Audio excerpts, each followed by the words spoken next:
15 Things Not to Do in London. London has been one of the most popular destinations in the world for decades, and yet, despite that fame, there are still many mistakes that first-time visitors make.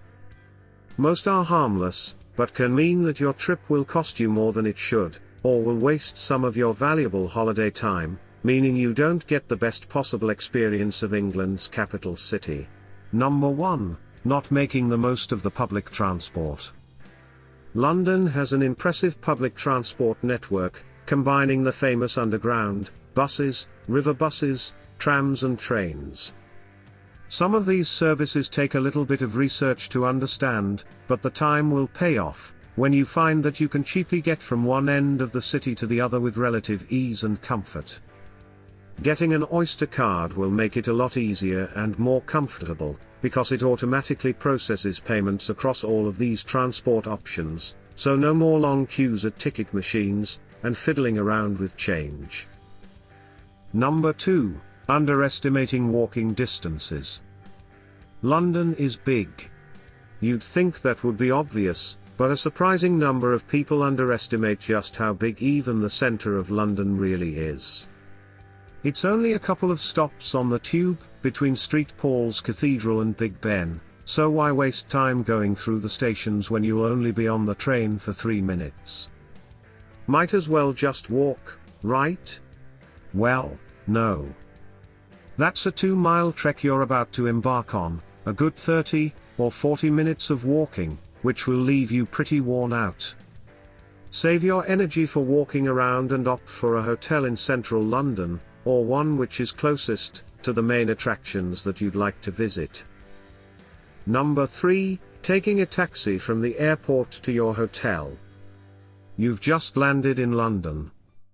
You're tired and jet-lagged, and just want to get to your hotel to refresh and maybe snooze for a bit.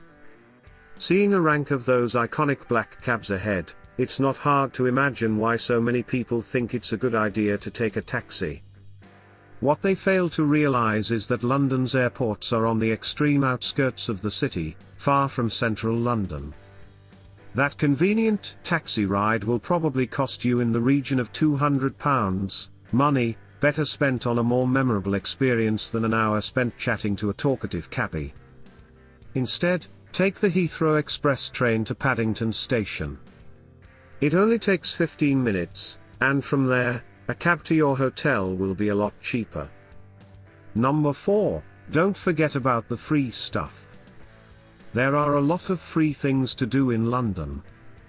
The British Museum is free, and it's one of the coolest museums in London. Seeing some of London's most famous sights, like Big Ben, Parliament, and the Eye, are all free to look at. With some research in advance, you can pick and choose the things you want to pay for, and fill in the rest with free attractions. Number 5. Don't forget to bring an adapter with you. Outlets in London are different from those in the US and other countries. It's a 3-pin outlet. Although some hotels may already have adapters that you can borrow during the duration of your stay, call in advance just to make sure. Number 6. Underestimating the temperature. The common stereotype of English weather is that it's grey, and constantly raining. What few people are prepared for is just how cold it is in winter, as well as how hot it is in summer. You won't exactly need Arctic apparel and a bathing suit, but it pays to be prepared, no matter when you plan to travel. The best option is to pack lots of layers, so you can take them off as it gets hotter, or add them as it gets colder. Just remember to make sure the top layer is waterproof. That stereotype exists for a good reason. Number 7. Trying to save money by booking a hotel in Zone 6. If you're visiting London on a tight budget, you might be disappointed to find that there aren't too many budget options in the city centre, within walking distance of the top attractions. The temptation is to book an out-of-town place.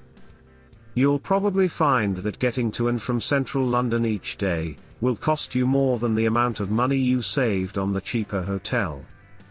More importantly, it'll cost you a lot of time each day, a much more valuable and irreplaceable resource. Number 8. Expecting table service in pubs. English pubs don't work that way, so it's not uncommon to see visitors waiting at their table, desperately waving at the publican, but destined to remain thirsty until closing time.